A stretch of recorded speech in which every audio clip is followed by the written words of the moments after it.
आज है अंतर्राष्ट्रीय महिला दिवस और इसीलिए हमने कोशिश की है कि आज का किसान समाचार समर्पित हो महिलाओं के लिए। तो कहेंगे कि तुम उड़ चलो, तुम बढ़ चलो, ये आसमान तुम्हारा है। नमस्कार, मैं हूं रेशमा आपके साथ किसान समाचार में। आइए नजर डालते हैं हेडलाइंस पर। अंतर्राष्ट्रीय महिला दिवस के अवसर पर राष्ट्रपति रामनाथ कोविंद ने साल 2020 और 2021 के लिए 29 महिलाओं को प्रदान किए नारी शक्ति पुरस्कार। उषाबेन बसावा को प्राकृतिक खेती और आदिवासियों के लिए कार्य करने के लिए किया सम्मानित। कहा, हमें महिलाओं की सुरक्षा और गरिमा को सुनिश्चित करने की प्रतिबद्धता से खुद को जोड़ना चाहिए।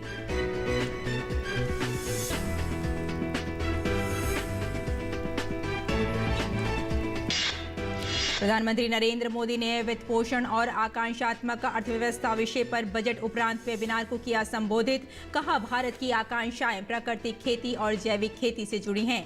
ग्रीन फाइनेंसिंग को बताया समय की मांग।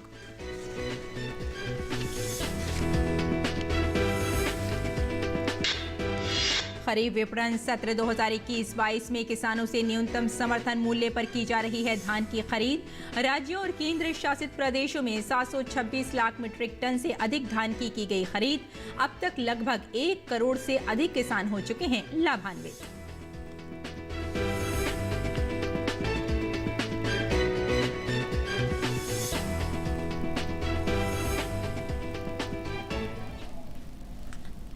अब समाचार विस्तार से। राष्ट्रपति रामनाथ कोविंद ने वर्ष 2020 और 2021 के लिए नारी शक्ति पुरस्कार प्रदान किए। राष्ट्रपति भवन में आयोजित एक विशेष समारोह में 29 महिलाओं को साल 2020 और 21 के लिए नारी शक्ति पुरस्कार से सम्मानित किया गया। साल 2020 के लिए 14 जबकि 2021 के लिए 14 महिलाओं को पुरस्कार दिया गया है। राष्ट्रपति रामनाथ कोविंद ने उषाबेन बसावा को प्राकृतिक खेती और आदिवासियों के लिए कार्य करने के लिए सम्मानित किया।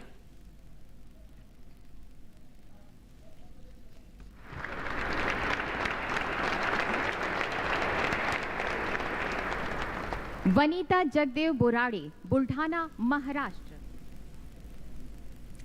महिलाओं की सामाजिक, आर्थिक, सांस्कृतिक और राजनीतिक उपलब्धियों को रेखांकित करने के लिए प्रत्येक वर्ष 8 मार्च को अंतर्राष्ट्रीय महिला दिवस मनाया जाता है। ये महिलाओं की समानता के लिए प्रयास तेज करने का भी आह्वान करता है। इस वर्ष महिला दिवस की थीम है #ब्रेक द बाइस, यानी पूर्वाग्रह तोड़ें। आजादी का अमृत महोत्सव के अंतर्गत अंतर्राष्ट्रीय महिला दिवस के सप्ताह भर के समारोह 1 मार्च को शुरू हो गए थे। अंतर्राष्ट्रीय महिला दिवस के अवसर पर गांव की तरक्की के लिए काम करने वाली अंजलि मखीजा एक ऐसी महिला हैं जिन्होंने खुद को आर्थिक रूप से सशक्त तो बनाया ही, साथ ही गांव की कई महिलाओं को भी आत्मनिर्भर बनाने में अहम भूमिका निभाई। और आइए अब एक और महिला उद्यमी प्रीति सिंह के बारे में जानते हैं, जिन्होंने डेयरी कारोबार में अपनी एक अलग पहचान बनाई है और गांव की कई स्त्रियों को इसमें काम पर लगाया है।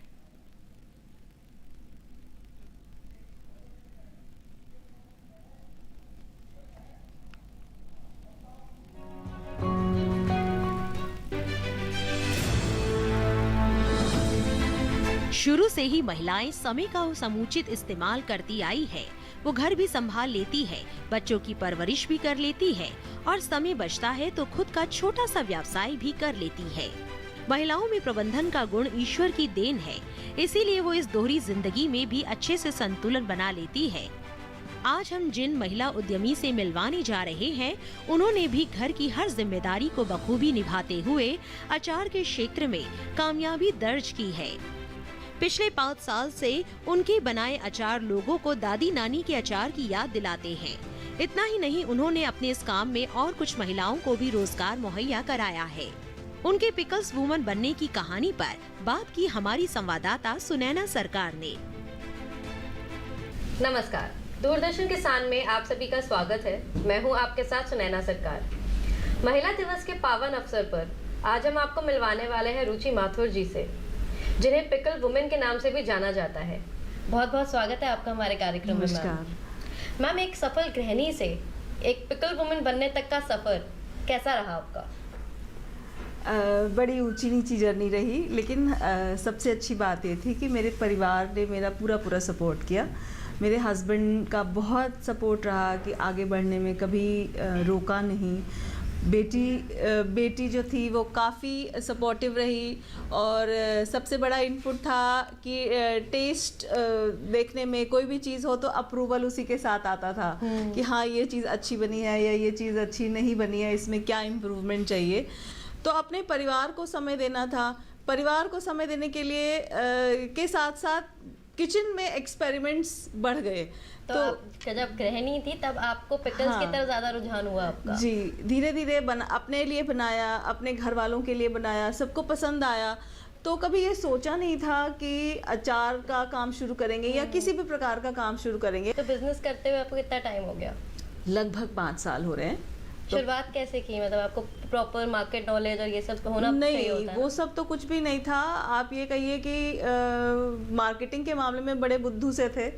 तो हालांकि उज्वा में जब ट्रेन उजली तो एक इनपुट मिला था कि आपको कैसे मार्केटिंग करनी है या क्या मार्केटिंग के चैलेंजेस आएंगे। तो थोड़ा बहुत इनपुट वहाँ से था। फिर धीरे धीरे सोशल मीडिया ने काफ़ी सपोर्ट किया। तो सोशल मीडिया पे डालने से लोगों ने जानना शुरू किया हमें। फिर कुछ लोगों ने, जिन्होंने खाया हमारा सामान, उन्होंने औरों को रिकमेंड किया। सबसे अच्छी बात ये थी। तो रिकमेंडेशन से जो है वो धीरे धीरे फिर काम आगे बढ़ने लगा। और कुछ मार्केट प्लेसेस में हमने रजिस्टर किया, कुछ अपॉर्चुनिटीज़ मिल गई, कुछ हमने वर्कशॉप्स करी, फिर मेलों में पार्टिसिपेट किया। तो धीरे धीरे वहाँ से भी आपके कॉन्टैक्ट सारे बन गए? काफ़ी कॉन्टैक्ट बन गए। तो अब तो और आज देश आत्मनिर्भरता की तरफ बढ़ रहा है। महिलाएं बढ़ चढ़कर अपना योगदान दे रही हैं। आइए मिलते हैं अब महाराष्ट्र के उस्मानाबाद जिले की गोदावरी डांगे से। महिला किसान गोदावरी डांगे इस बात का अनुपम उदाहरण प्रस्तुत करती हैं कि गांवों में स्वयं सहायता समूह किस तरह महिलाओं की मुश्किलें आसान कर उन्हें आत्मनिर्भर बना रहे हैं। और ग्रामीण महिलाओं को जब मौका मिलता है तो वो भी अंतर्राष्ट्रीय पटल तक अपनी पहचान बना सकती हैं। 15 बरस की उम्र में विवाह, 19 वर्ष की उम्र में पति की मृत्यु और 4 और 1 साल के 2 छोटे बच्चों की जिम्मेदारी। 7वीं तक पढ़ी हताश गोदावरी के जीवन में रोशनी तब आई जब उनकी मां ने एक स्वयं सहायता समूह से उनका परिचय कराया। और फिर गोदावरी ने पीछे मुड़कर नहीं देखा। गांव से ब्लॉक और फिर जिला स्तर तक पहुंची। अपनी संस्था के जरिए महिला किसानों को 1 एकड़ मॉडल यानी 1 एकड़ में 25 प्रकार की सब्जियां उगाने का प्रशिक्षण दिया। सामूहिक रूप से ऑर्गेनिक खेती की तकनीक से सब्जियां और खाद्य फसलें उगाने के लिए प्रेरित कर महिलाओं को मजदूर नहीं किसान के तौर पर पहचान दिलाई। उनका संगठन महिलाओं, युवा किसानों और आपदाग्रस्त राज्यों में भी ग्रामीण महिलाओं की समस्याओं का समाधान कर उन्हें सशक्त, सम्मानजनक जीवन जीने की राह दिखाता है।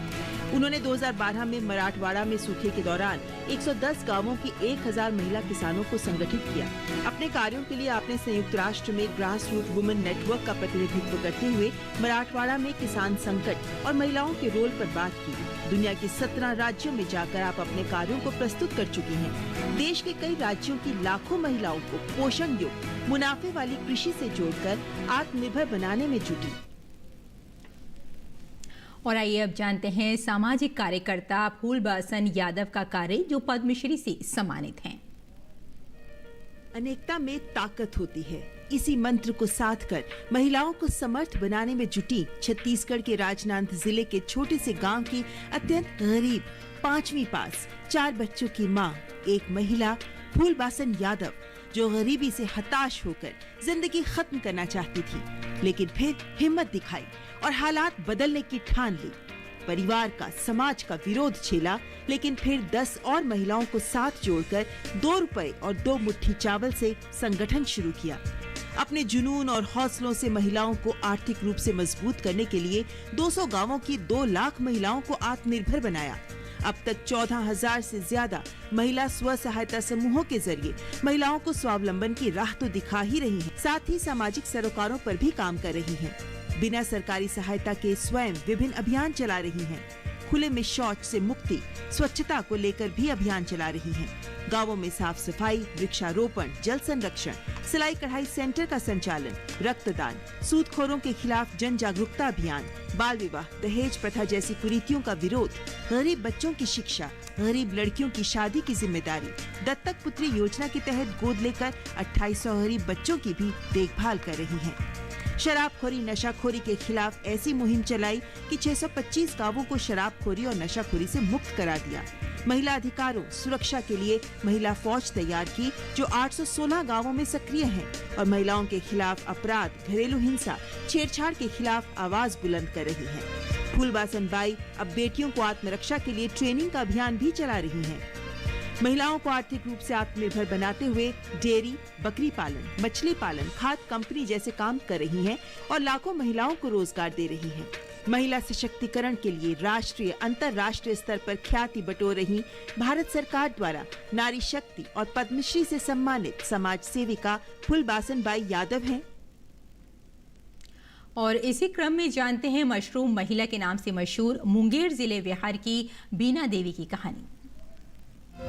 बिहार के मुंगेर जिले के छोटे से गांव तिलकारी की महिला बीना देवी ने साबित कर दिया कि जब मुश्किलों के आगे ना झुकते हुए कुछ करने की ठान लेते हैं तो किस्मत भी साथ देती है। गुर्बत में दिन गुजारते गुजारते भूखमरी से बिलखते बच्चों के लिए कुछ करना ही है, ये सोचकर जब कृषि विश्वविद्यालय से विशेषज्ञों ने मशरूम की खेती कर पैसा कमाने का विकल्प दिया तो 5वीं पास बीना देवी ने सोचा नहीं, बस सीख कर काम शुरू कर दिया और देखते ही देखते इतने अच्छे मशरूम की उपज हुई कि वहां से उन्होंने पीछे मुड़कर नहीं देखा। अपनी किस्मत संवरती देख उन्होंने कितने ही गांवों की 20,000 महिलाओं को प्रशिक्षण देकर स्वरोजगार की राह दिखाई। कोरोना के चलते गांव लौटे लोगों को भी वो ट्रेनिंग दे रही हैं। किसानों को वर्मी कंपोस्ट, जैविक कीटनाशक बनाने का भी प्रशिक्षण दे रही हैं। यही नहीं बल्कि किसानों और महिलाओं में डिजिटल साक्षरता भी फैला रही हैं और महिलाओं को मोबाइल इस्तेमाल करने का तरीका सिखा रही हैं। अपने इन्हीं प्रयासों के लिए नारी शक्ति पुरस्कार से सम्मानित मशरूम महिला के नाम से मशहूर बीना देवी ही हैं। अंतर्राष्ट्रीय महिला दिवस के अवसर पर गांव की तरक्की के लिए काम करने वाली अंजलि मखीजा एक ऐसी महिला हैं जिन्होंने खुद को आर्थिक रूप से सशक्त तो बनाया ही है, साथ ही गांव की कई महिलाओं को भी आत्मनिर्भर बनाने में अहम भूमिका निभाई है।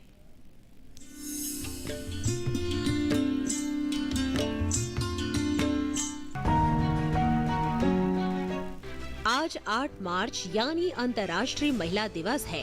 हर साल हम इसे बड़े उल्लास से मनाते हैं। महिलाओं से जुड़ी समस्याओं और सफलता के बारे में चर्चा करते हैं, लेकिन क्या इसे हम एक दिन में बांध सकते हैं?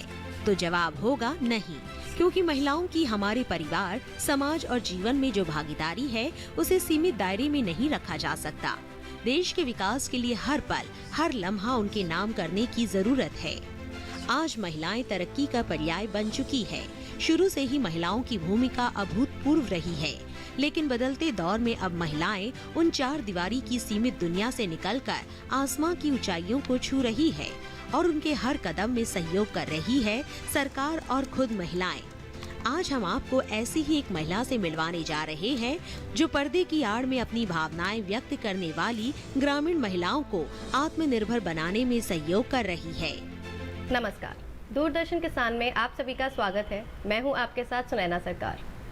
महिला दिवस के पावन अवसर पर आज हम बैठे हैं अंजलि मखीजा जी के साथ, जिन्होंने रूरल डेवलपमेंट में काफ़ी मुकाम हासिल करे हैं। आइए जानते हैं उन्हीं से उन्हीं का सफ़र। बहुत बहुत स्वागत है मैम आपका हमारे कार्यक्रम में। धन्यवाद सुनैना। मैम, आज जब आप इतने बड़े पोजीशन पे बैठे हैं, कैसा रहा आपके करियर का सफ़र, बताइए। धन्यवाद सुनैना। थोड़ा सा बताना चाहूँगी कि ये सफ़र मेरा कैसे शुरू हुआ। तो ये स्कूल में ही शुरुआत हुई थी इसकी। हमारे स्कूल में एक फोरम होता था लीडरशिप ट्रेनिंग सर्विस का, और उसका मोटो था फॉर गॉड एंड कंट्री। तो मैं उस फोरम का हिस्सा रही तकरीबन 4 साल से, और उसी समय मैंने सोच लिया था कि मैं कुछ विकास के क्षेत्र में ही कुछ काम करूँगी। तो महिलाओं के साथ काम करने का जज्बा था शुरुआत से ही, और मैंने सोचा इसी क्षेत्र में मैं आगे चल के कुछ करूं। तो इस संस्था को मैंने इस काम से मुझे जुड़े तकरीबन 30 साल हो गए हैं, और इस संस्था में महिलाओं के साथ काम करने में तकरीबन 21-22 साल हो गए हैं। और शुरुआत में विभिन्न चुनौतियां थी हमारी। मेरे फैमिली में तो बहुत ही सपोर्टिव थे मेरे पेरेंट्स जी। और सबको बहुत अच्छे से पढ़ाया लिखाया, और मेरी जो ट्रेनिंग है वो भी सोशल वर्क में ही हुई। और ट्रेनिंग के बाद जब मैंने शुरुआत की तो शुरू में चुनौतियां थी। जब मैं गांव में जाती थी तो महिलाएं आगे नहीं आती थी, और हमारे ऑफिस में भी सब कहते थे कि इनको छोड़ दीजिए, हम सिर्फ आदमियों के साथ काम करेंगे, ये तो बाहर आएंगी ही नहीं, हम इनके साथ काम नहीं करेंगे। तो मैंने अचानक जब ऐसा देखा तो मुझे बहुत ही हैरानी हुई कि विकास के क्षेत्र में मेरे जो कोलीग्स हैं वो इस तरह का नज़रिया रखते हैं। मेल डोमिनेटिंग सोसाइटी होती है, तो उसमें जब आप महिलाओं से बात करने गई तो आपको बात करनी पड़ी होगी फैमिली से भी और महिलाओं से भी। बिल्कुल। क्योंकि मेल होते हैं वो बोलते हैं कि मैं कमाऊंगा। मतलब और आइए एक और महिला उद्यमी प्रीति सिंह के बारे में जानते हैं, जिन्होंने डेयरी कारोबार में अपनी एक अलग पहचान बनाई है और गांव की कई स्त्रियों को इस काम से लगाया है।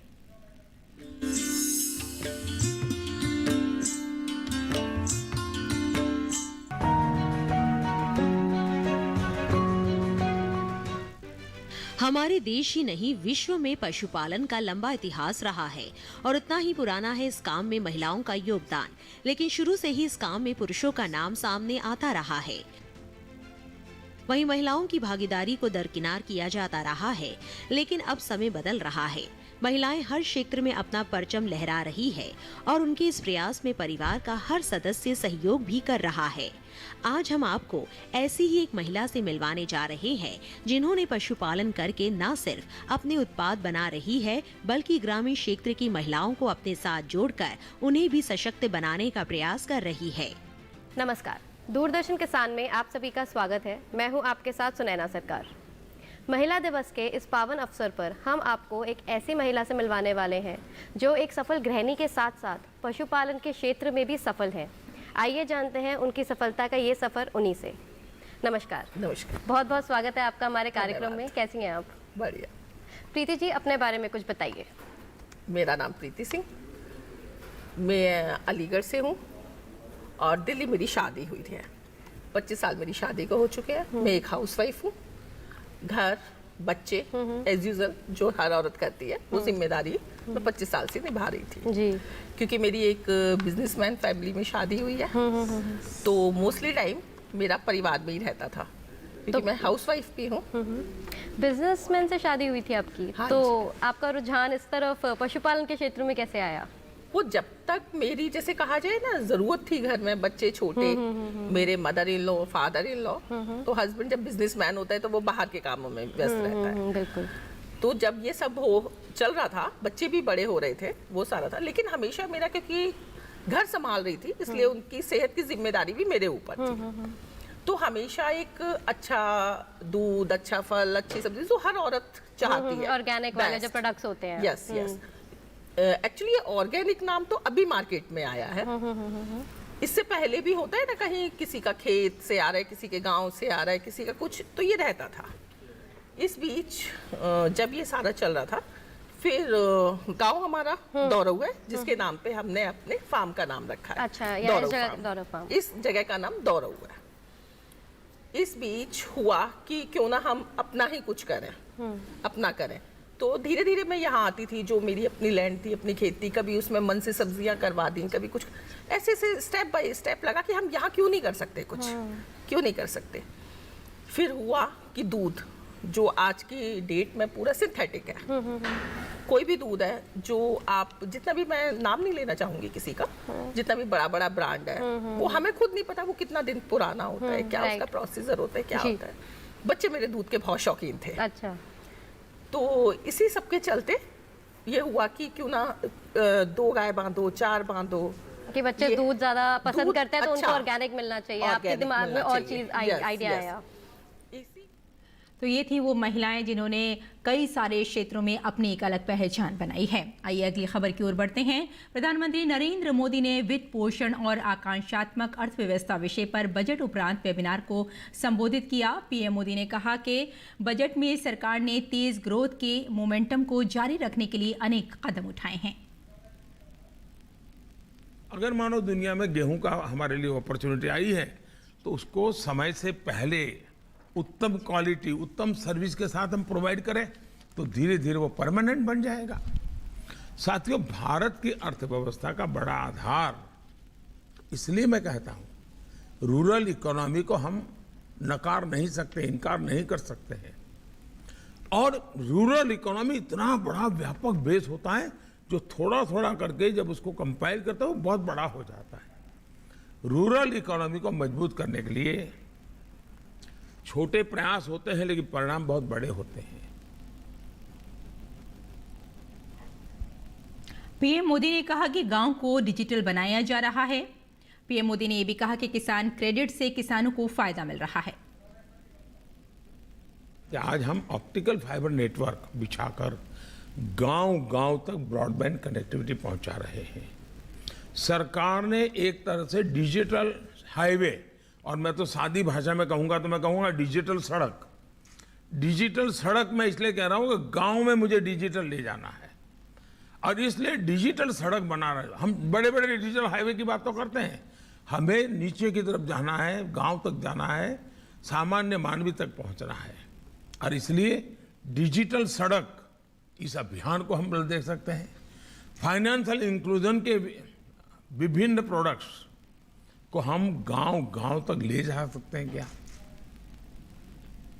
अब जैसे किसान क्रेडिट कार्ड का काम है, क्या मिशन मोड पे किसान क्रेडिट कार्ड हर किसान को कैसे मिले, फिशरमैन को कैसे मिले, पशुपालक को कैसे मिले, ये हमारा आग्रह है क्या? देश में हजारों फार्मर प्रोड्यूसर ऑर्गेनाइजेशंस आज बन रहे हैं और बड़े इनिशिएटिव ले रहे हैं।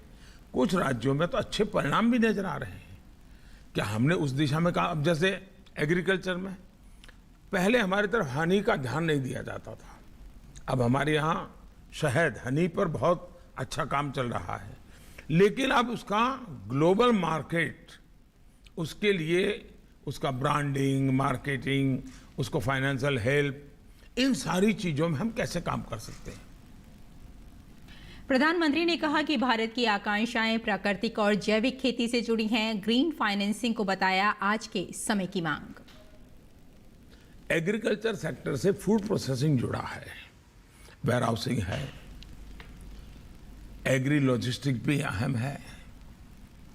भारत के एस्पिरेशंस नेचुरल फार्मिंग से, ऑर्गेनिक फार्मिंग से जुड़ी है।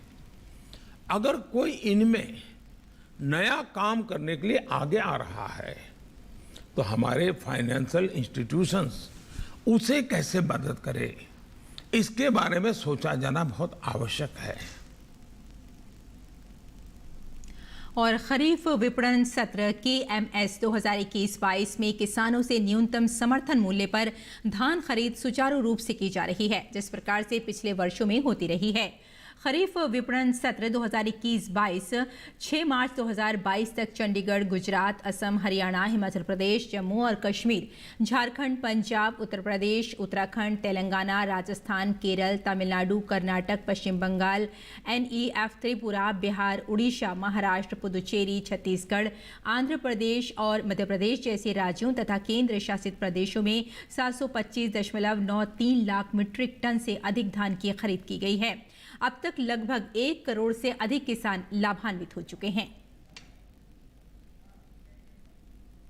और खेती किसानी के साथ साथ आइए नजर डाल लेते हैं कुछ और खबरों पर, यानी सेगमेंट खास खबर।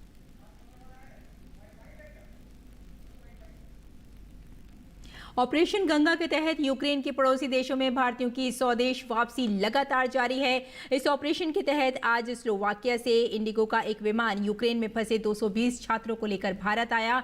विशेष विमान दिल्ली पहुंचा। छात्रों ने सरकार का धन्यवाद दिया।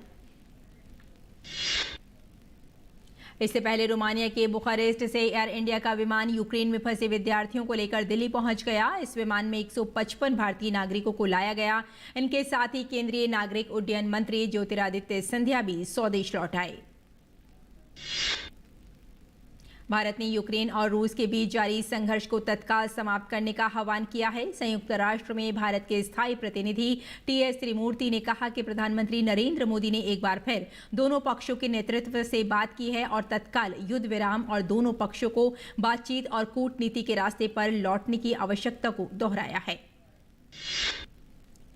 टीएस त्रिमूर्ति ने कहा कि भारत यूक्रेन से 20,000 से अधिक भारतीयों की सुरक्षित वापसी की करने में सक्षम रहा है। उन्होंने कहा कि भारतीय अधिकारियों ने अन्य देशों के नागरिकों को भी उनके देशों में लौटने में मदद की है। यूरोपीय संघ ने चरणबद्ध तरीके से रूस के तेल गैस पर निर्भरता समाप्त करने के प्रति बयान जारी कर प्रतिबद्धता जताई है। वहीं दूसरी ओर रूस ने जर्मनी को जाने वाली मुख्य गैस पाइपलाइन बंद करने की धमकी दी है और कहा है कि ऐसा करने पर तेल की कीमतें बढ़ सकती हैं। व्हाइट हाउस की प्रेस सचिव जेन साकी ने भी कहा कि अमेरिकी राष्ट्रपति जो बाइडेन ने रूसी तेल आयात पर प्रतिबंध लगाने पर अभी कोई फैसला नहीं किया है। कनाडा के प्रधानमंत्री जस्टिन ट्रूडो ने क्रेमलिन के प्रवक्ता दिमित्री पेस्कोव और व्यवसायी ओलेग डेरिपस्का सहित रूसी नेतृत्व के करीबी 10 व्यक्तियों के खिलाफ प्रतिबंध लगाए।